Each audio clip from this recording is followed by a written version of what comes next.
Welcome back everyone, and what we're going to be looking at today is our next measure of variability, which is called the standard deviation. Now in our last tutorial we defined the standard deviation as if the mean is x with a little hat and sigma is the standard deviation of a large sample, then 68% will lie between x with a little hat plus sigma and x with a little hat minus sigma. What that means is my standard deviation tells me how close data is to the mean. And we can calculate our standard deviation using this formula here. Sigma is our symbol for standard deviation, is equal to the square root of the sum of our value x minus our mean, which is x with a little hat to be squared, all over n, which is the total values. Now guys, that formula is actually here on page 33 in our log tables. So if we turn to page 33 in our log tables, we'll see that we have here the mean for a list of numbers n, and they use mu, this little m symbol here, as my value for mean. They have the mean for a frequency table, we have the standard deviation for a list of numbers n, and in our next example we're going to be using the standard deviation from a frequency table. So we're going to highlight each of those on page 33 in our log tables now, and then we're going to look at example 1. So, it asks me to simply find the standard deviation of the numbers 6, 9, 10, 12 and 13. Now before I can find the standard deviation, I need to find the mean.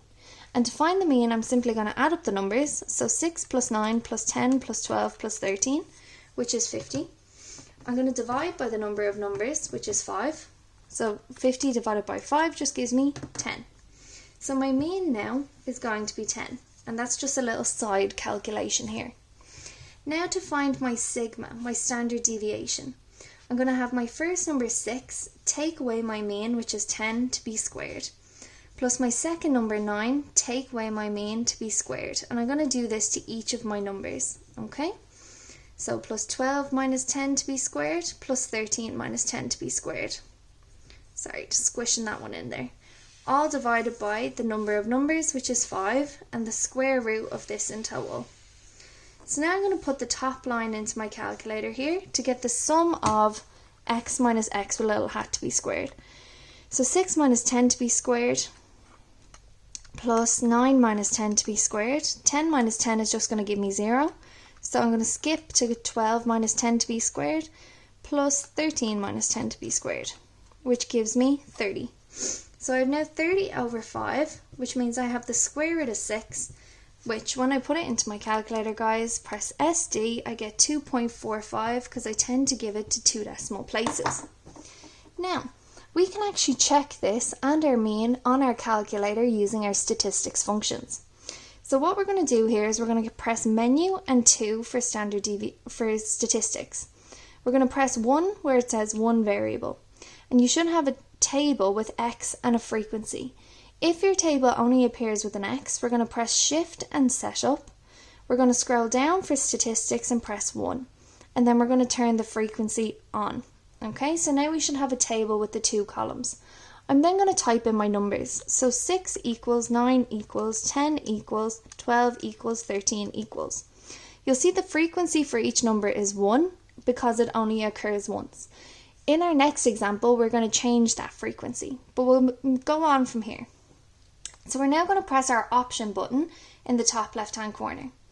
When I press the option button, we're going to press 3 for 1 variable calculation. And what we'll see here, guys, is we have a bunch of different statistics. So we have x with a little hat is equal to 10, which is what I got for my mean as well.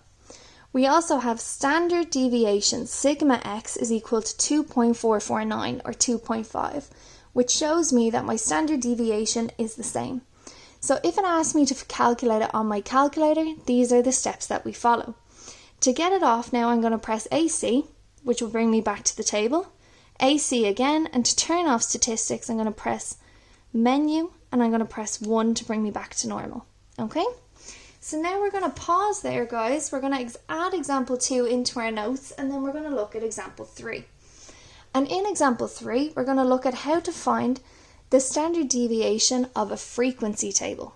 Okay, now our formula for the standard deviation of a frequency table is slightly different.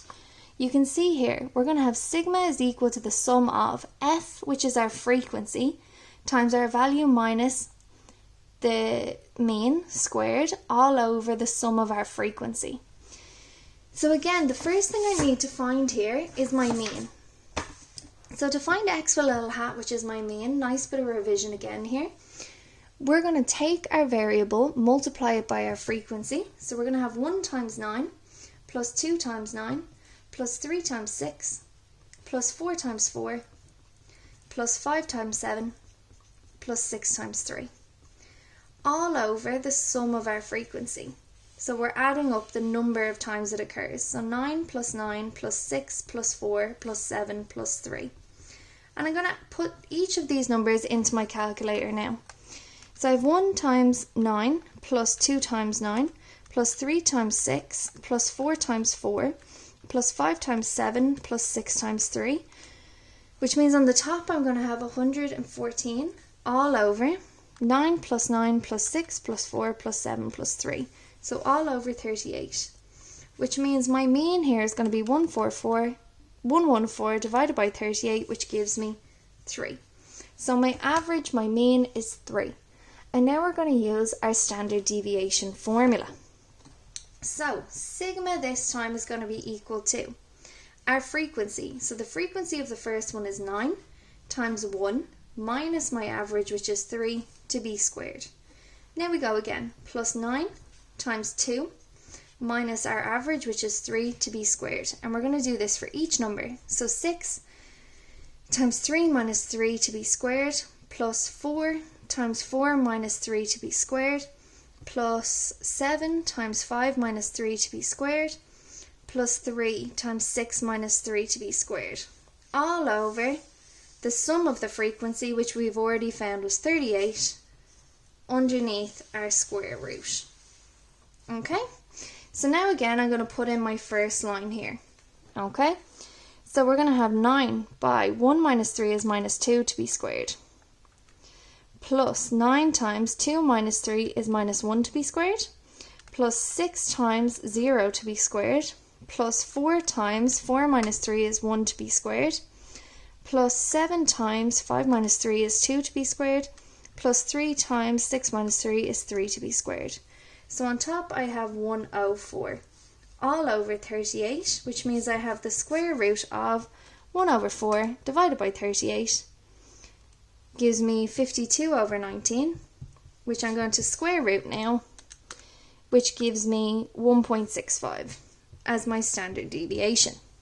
Now again guys, I'm going to check that on my calculator and we're going to learn how to use our calculator function here. So again, I'm going to press menu, I'm going to press 2 for statistics and 1 for variable. I'm going to type in my x values, which is 1, 2, 3, 4, 5 and 6. Then I'm going to press across to change my frequency. So my frequency of 1 was 9 equals 6 equals 4 equals 7 equals 3 equals. And now I'm going to press option again. 3 for my statistics, and I can see here my mean I got was correct, was 3, and my standard deviation, the second from the bottom, is 1.65.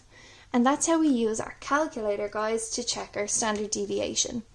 Now it's important we know both methods because sometimes they'll ask us to use our formula to find our standard deviation, and other times they'll ask us to use our calculator to find standard deviation. So we need to know both. So take a minute here guys, pause the video, add example 2 and example 3 into our notes copy, and then we're going to try a few questions. Thanks very much. Bye now.